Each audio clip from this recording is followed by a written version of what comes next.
Hi guys, आज हम लोग देखेंगे मार्कोनिकॉव्स रूल। जो मेथड ऑफ प्रिपरेशन जो अल्किल हलाइड देख रहे थे हम लोग, उसके आगे ही आता है। ओके, मतलब हम लोग इसमें क्या करने वाले, इसमें हम लोग यूज करने वाले हाइड्रोकार्बन का। सबसे पहले तो हम लोग मार्कोनिकॉव्स रूल क्या रहता है समझ लेते हैं, ठीक है। क्योंकि मार्कोनिकॉव्स रूल बहुत बार पेपर में ऑलरेडी पूछा गया है और बहुत बार इसका यूज करते हैं या देखते हैं हम लोग, ठीक है। दैट्स वाई हम लोग को पता रहना चाहिए, ठीक है। तो मार्कोनी कॉज रूल, ठीक है।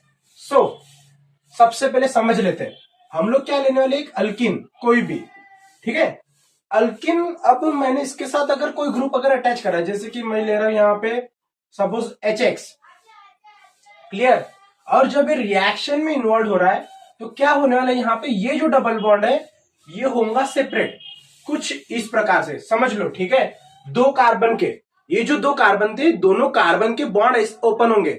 मतलब क्या हो रहा है, एक बॉन्ड इधर ओपन और एंड देन इधर, ठीक है। बाकी जहां बॉन्ड जैसे छुट्टे हैं वहां पे हम लोग कंसिडर करेंगे कि वहां पे हाइड्रोजन रहती है। ओके, तो मैं उनकी बात कर ही नहीं रहा हूं, वहां पे हाइड्रोजन है। मैं हाईलाइट कर देता जो बॉन्ड बाहर निकला, ठीक है। ओके, ब्रेक होके अब यहां से जो हाइड्रोजन और मैंने हलाइड लिया, हलाइड मीन्स क्या, कोई भी फंक्शनल ग्रुप हर बार हर लेसन में या हर टॉपिक में रहेगा ऐसा।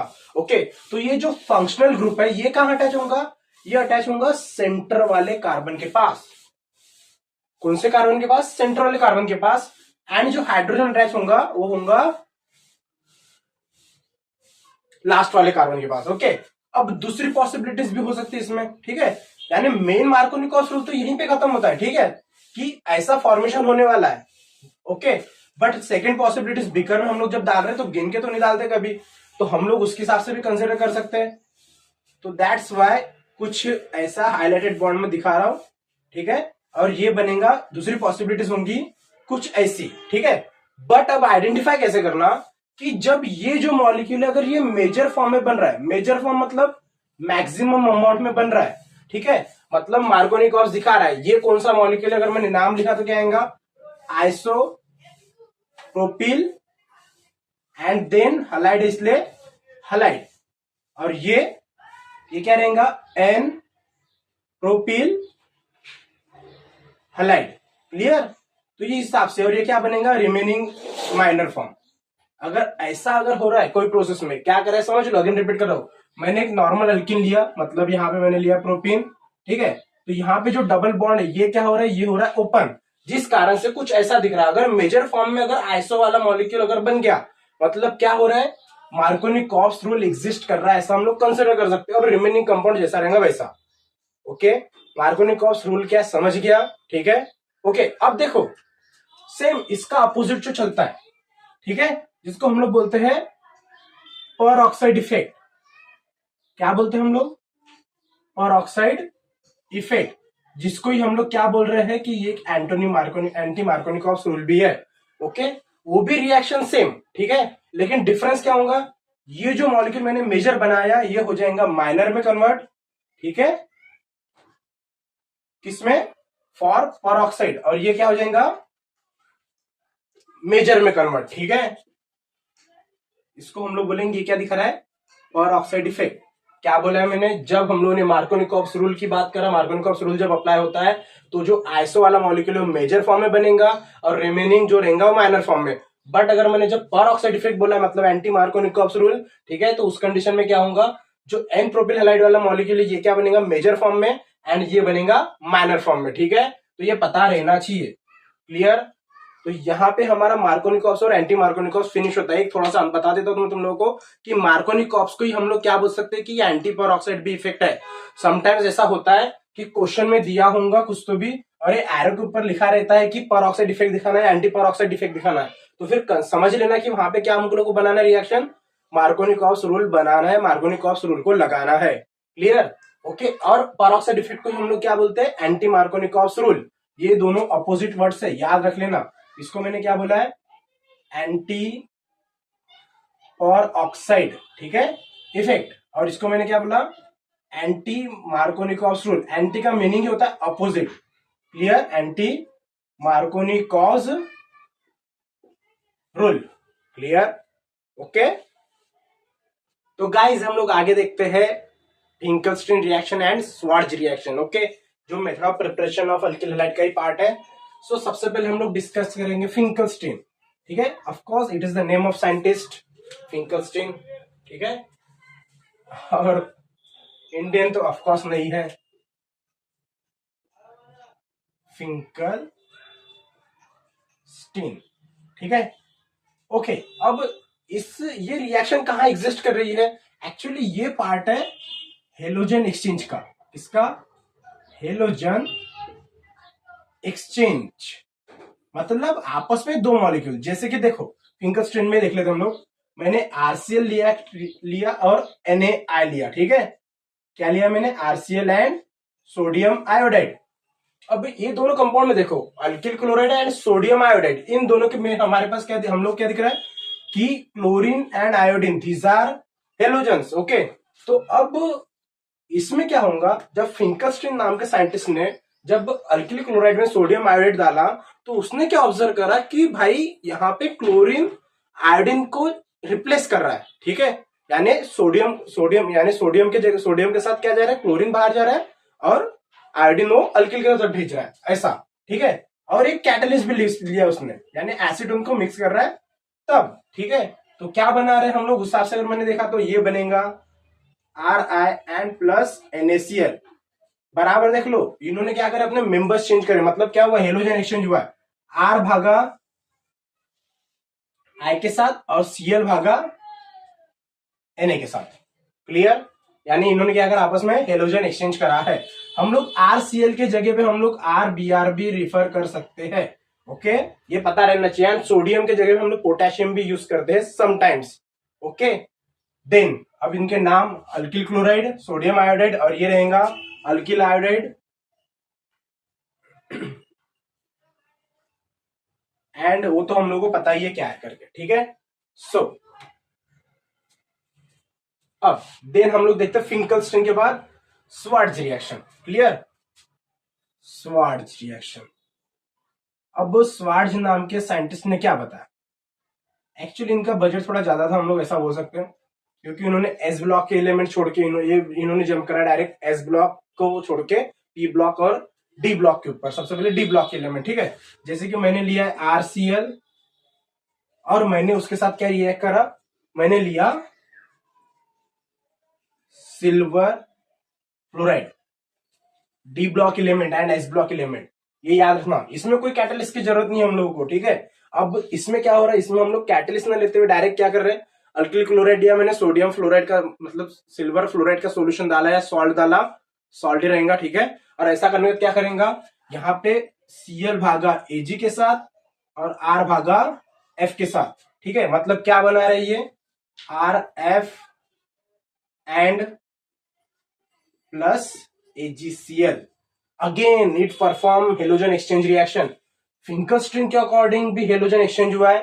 ठीक है, और स्वार्ज के अकॉर्डिंग भी हेलोजन एक्सचेंज हुआ है, सिर्फ हेलोजन ने अपनी पोजीशन रिप्लेस करा। बट डिफरेंस क्या याद रखना कि यहाँ पे हम लोगों ने सोडियम एक ही लिया था जो हम लोग को दिखता है। ठीक है, पोटेशियम मैंने बोला ले सकते हो तुम लोग। ठीक है, अब यहाँ पे क्या दे रहा है, यहाँ पे हम लोगों ने कुछ एलिमेंट लिया, जैसे कि AgF, Hg2F2, AsF3। ठीक है, ये कुछ कंपाउंड से जो हम लोग यहाँ पे ले सकते हैं। ठीक है, यानी स्वार्ज में हम लोगों ने ज्यादा एलिमेंट यानी ज्यादा मेटल यूज करा है, डी ब्लॉक के एंड सम पी ब्लॉक के भी। क्लियर? ओके, तो अब हम लोग बात करेंगे लास्ट मेथड ऑफ प्रिपरेशन जो हम लोग देख रहे हैं, इलेक्ट्रोफिलिक सब्स्टिट्यूशन। ठीक है, सबसे पहले तो हम लोग ये जो इलेक्ट्रोफाइल वर्ड दिख रहा है इसका मीनिंग समझ लेते कि एग्जैक्टली है क्या। ठीक है, बराबर ऑब्जर्व करो एक्चुअली वर्ड कैसा है। क्या बोला है मैंने, इलेक्ट्रोफाइल, इलेक्ट्रोफिलिक, जिसमें से हम क्या ले रहे हैं, electrophilic substitution. Clear? What is electrophile group? Electrophile अगर मैंने वर्ड को अगर ब्रेक करा तो बराबर ऑब्जर्व करो एक्चुअली दिख क्या रहा है, इलेक्ट्रोफाइल पसंद करना वगैरह बोल सकते हैं हम लोग। ठीक है, या फिर उससे रिलेटेड टर्म्स बोलो अगर इतना नहीं कुछ समझ रहा है तो। अब इलेक्ट्रो वर्ड हम लोग पूरे जो केमिस्ट्री वगैरह बोलो या फिर फिजिक्स बोलो या साइंस में ही हम लोग बोलो, किससे रिलेट करते हैं, एक प्यारा एक टर्म है जिसको हम लोग बोलते हैं इलेक्ट्रॉन, जिससे वर्ड है रिलेटेड इलेक्ट्रो, ठीक है।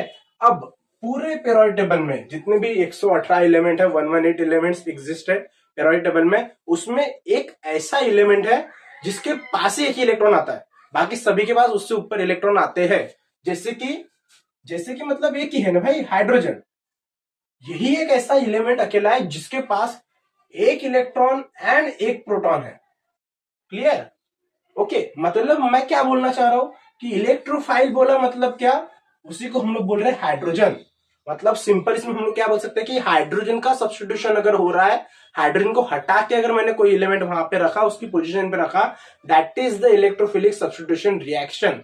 ठीक है, यानी इलेक्ट्रोफाइल जो ग्रुप है, मतलब हाइड्रोजन जो है उसको हम लोग रिप्लेस कर रहे हैं, उसकी जगह पे हम लोग दूसरा कुछ एलिमेंट डाल रहे हैं या कंपाउंड या सब्सटेंस डाल रहे हैं, that is the electrophilic substitution reaction. Okay, so उससे रिलेटेड हम लोग एक रिएक्शन देख लेते हैं, जैसे कि साइक्लिक वाला स्ट्रक्चर ले लेते हैं, टोलिन का स्ट्रक्चर।